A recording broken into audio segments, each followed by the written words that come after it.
So after having a baby, you might find that it's a few days before you manage to open your bowels, and this is completely normal. Just make sure that you're having a nice high fibre diet and lots of fresh fruit and vegetables just to keep everything moving through. A lot of ladies are really apprehensive about opening their bowels for the first time, whether it's a vaginal birth or a caesarean birth, just the thought of having to give a push down with some pressure. So just make sure you're keeping yourself really nice and hydrated. An old wives' tale is that warm prune juice really helps if you find that you're getting bunged up and struggling to get to the pharmacy.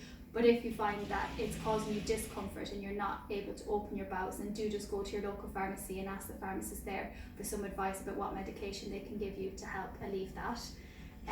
You should find that you're passing urine well after having a baby. It may be a little bit stingy for the first few initial weeks, but then it should start to get more comfortable.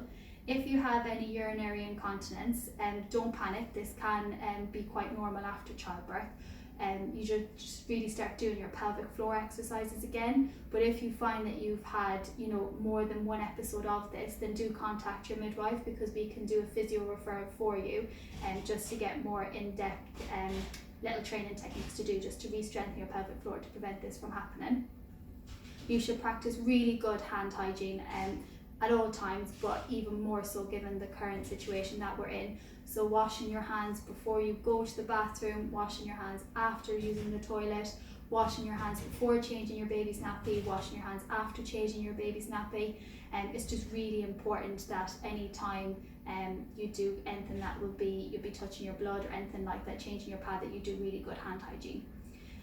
You'll also find that becoming edematous in the postnatal period is quite normal and isolated by itself. If you find that the edema presents, which is the fluid collection, fancy word for it, if you find that presents with any signs of the preeclampsia, then let your midwife know. But if it's just purely edematous, swollen ankles, swollen feet, swollen to the bottom of your legs, that's just all your pregnancy fluid. So you gain 20% extra fluid volume when you're pregnant.